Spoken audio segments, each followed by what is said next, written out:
Hello, students.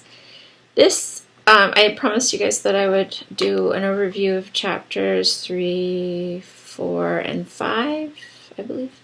1, 2, 3. No, 4, 5, and 6. Sorry. So I'm going to go over some concepts I think that it's important for you to know. Again, this book is really helpful, particularly all the theories to go through and feel like you should, if you understand them. All of them will end up on your licensure exam. Probably not all of them, but a fair amount of the developmental theory will show up on your licensure exam. So in your book, you might want to just review or refresh yourself on all the theories that are in there. But chapter 4 is looking at the social development, aspects of development from infancy through childhood, chapter 4. So this book, if you've noticed, goes through the biopsychosocial of each sort of area of development. And I noticed in the family analysis papers when people were writing about biopsychosocial, the one part that people seem to have a really hard time understanding is the biological piece, actually.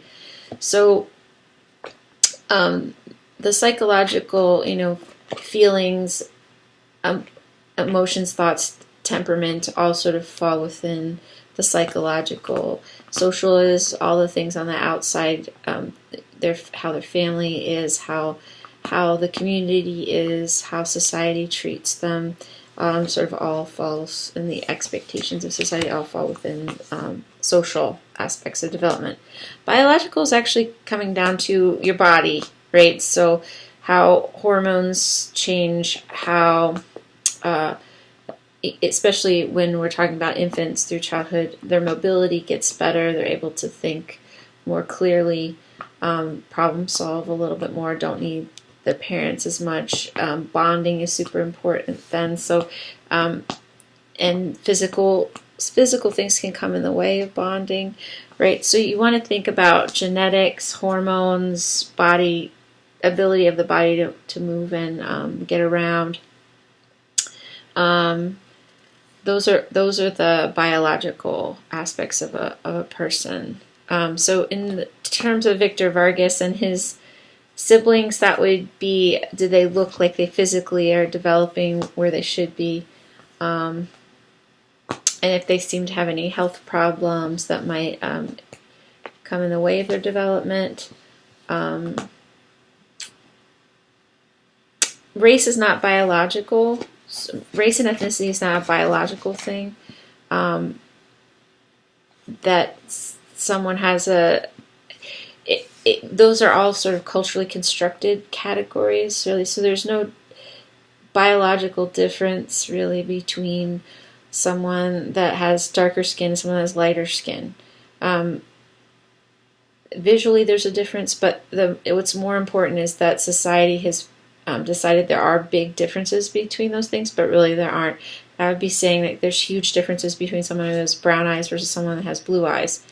Truth is that it's only that society values one over the other that causes the problem developmentally, if that makes sense. Okay, anyway.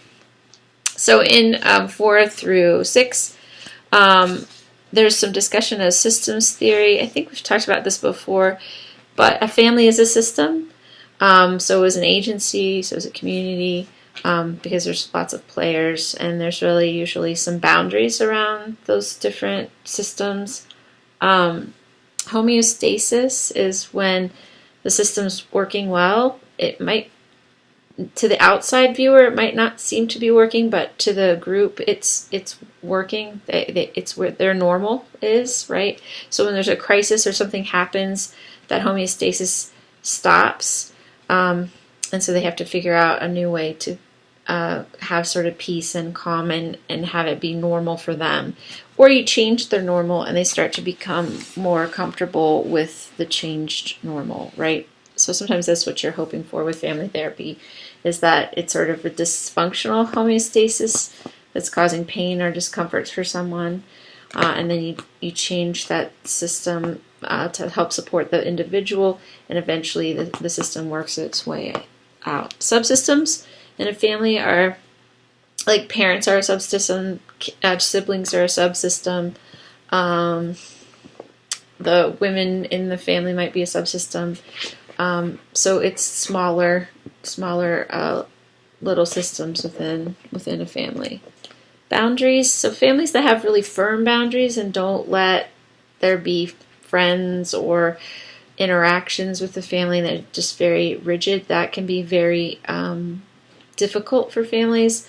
Also, if it's too permeable, where nobody really is sure who's part of the group or not part of the group, those things tend to have a problem. So therapists will work on creating sort of a in-between where the family's comfortable with some interaction with the outside world, but also there's an established sort of group that has certain roles and certain functions. Input and output, those are energies that come into the family that are supportive, or it could be negative energies, but it's sort of what comes in. Output is what we give to the rest of the world, right? So our output could be school or work, right? However our family helps to nurture us, that energy can be used sort of outward. Feedback is usually when someone or something on the outside of the family is giving them some insights into how they function. So often therapists serve as someone that gives them feedback. But it could be, you're all at a function in the community and someone says the way you're behaving is unusual or not appropriate, right? So we get feedback about what is considered good family interaction and what's considered bad family interaction. And so that's how you go. Entropy is that everything sort of goes into disorder. There's nothing stays forever in a homeostasis, that there are crises and different things that cause disorder.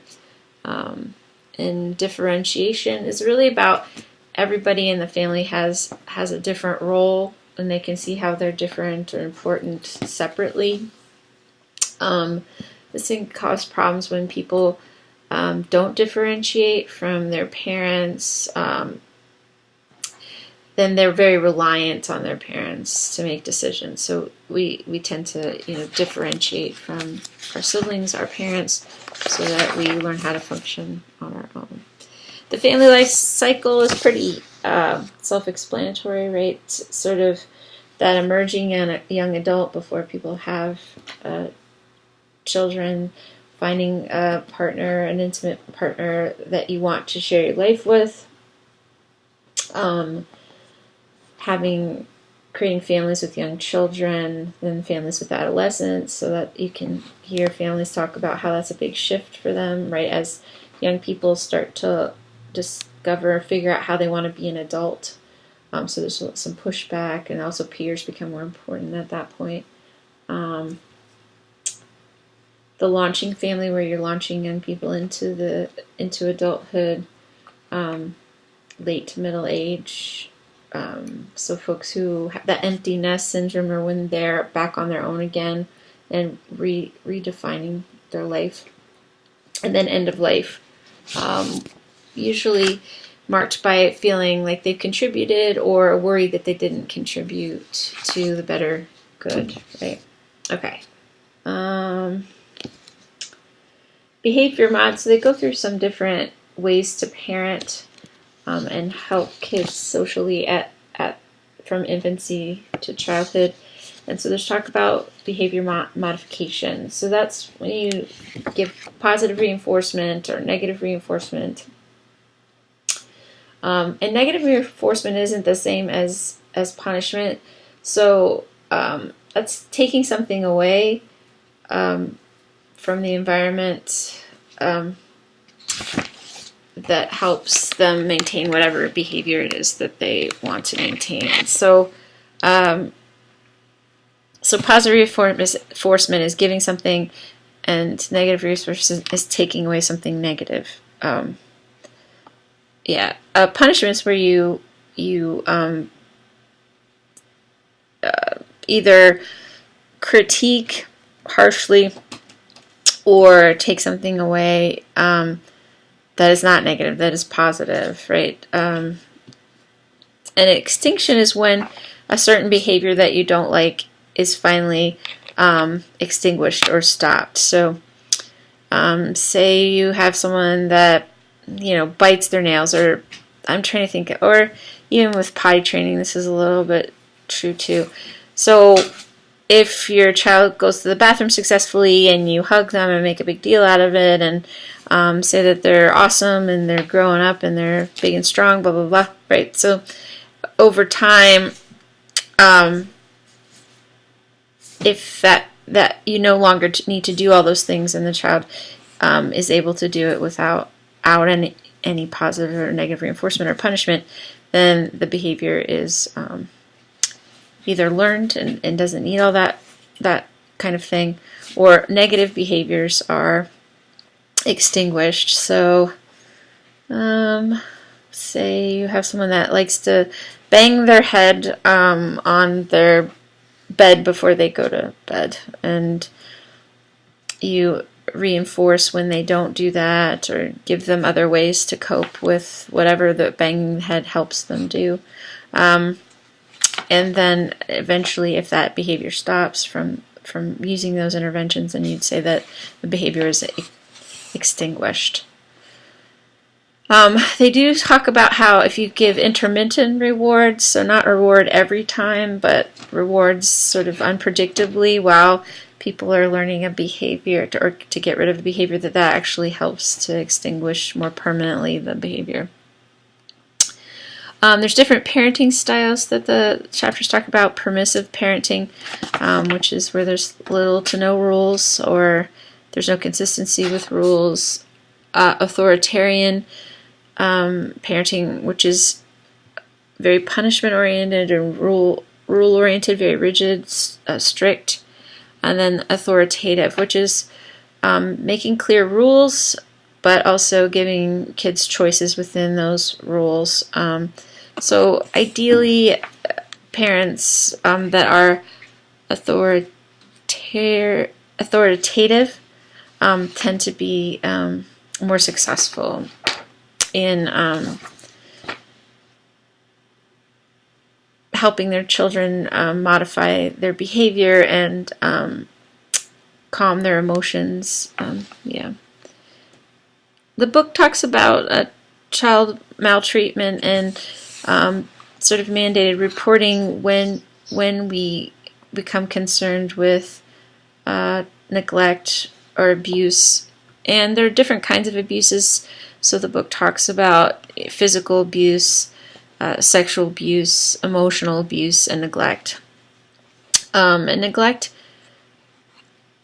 is when what we all would think is something that needs to be provided for a child isn't being provided. So when working in the hospital, that would for me often be that you have a child with diabetes who's too young to administer those drugs on his own or modify his diet on his own.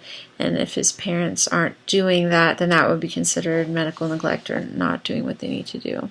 The book talks about race and some concepts that you guys want to make sure you are aware of. Ethnocentrism. It's basically believing that your race or your ethnicity is superior to others. Social construction. We talked about this in terms of race. Race is really something that was developed to oppress people and to keep economics a particular way. So if you devalue particular people, you're more likely to get them to work for a lower wage. So some of the racial distinctions that developed really were not about biological difference or cultural difference even. It was about economics and wanting to keep particular people at sort of low wage levels because people benefit from that economically. Self-concept, that's important in race because people that feel that their race is superior, they have the self-concept that they are actually better. and stronger and smarter and all of those, positive words than groups that tend to get marginalized. And the marginalization of minority groups impacts a person's self-concept. So if you're told all the time that you're stupid or you're violent or you're ugly or you're awful, then it takes a lot of work to not believe that. So if you're bombarded with messages that you're a bad person or you're a dumb person, based on race, gender, sexuality, any of those categories, then you start to own those beliefs or start to believe them yourself, which can be a real obstacle. Discrimination is when you treat somebody differently for superficial reasons, right?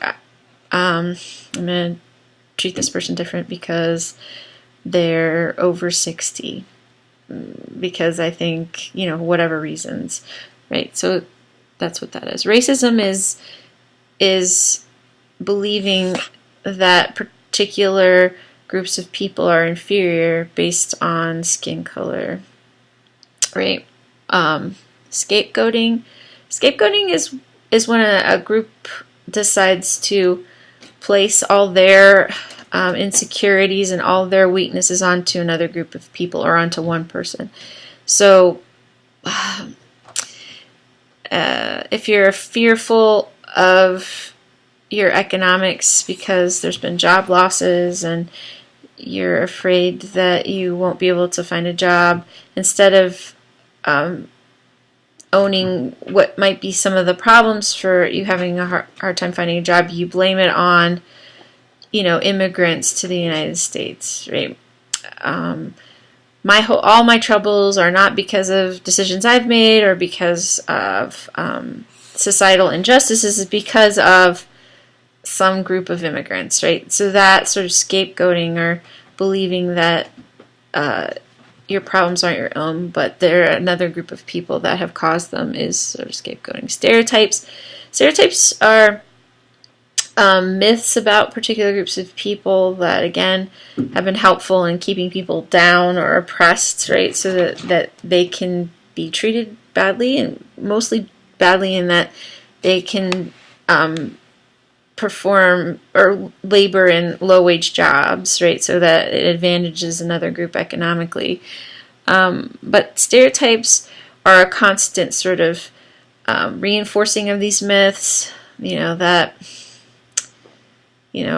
I can use myths about my sort of group, right? That women are not intellectual or rational or too emotional. These stereotypes lead to people dismissing women or not taking women seriously when it comes to science, math, other things, right? These that are high-waged jobs, and keeping them in jobs that pay very little, that value emotion, nurturing, things like that, right? All of that stuff is not true. That not all women are nurturing, not all women are emotional. Women are capable of science and math. You can be emotional and nurturing and be good at math and science, right? So stereotypes are there to sort of maintain discrimination. And they're very, very effective. So when we see stereotypes, trying really hard to dissect them to see how they're not true. So those are probably the concepts I want to make sure to review from those chapters. And then I will do another review of the last 3 chapters. And I'm going to try to put together some like theory guide for you guys. And for those of you that are taking HBSC 2 with me, one way or the other, I'm going to put together a guide. If it's past the point of our class being done, I will definitely email it to folks. If you're in my HBSC 2 class, then you'll get it for sure as I start the class. But okay, thank you again for your patience. Most of you have been very patient. Again, if there's grade issues, if you're noticing that I'm missing grades, a lot of you have gotten back to me about me having to grade, that it got caught in my ocean of emails, some of your papers. Obviously, you will not be graded late for anything you turned in on time. They might have just got lost in the tons of emails I'm getting from you guys, and I'm also an advisor for that MSW program and the head of Phi Alpha. So I get a lot of emails, unfortunately. So let's just make sure we clear up any grade issues over the next couple weeks. And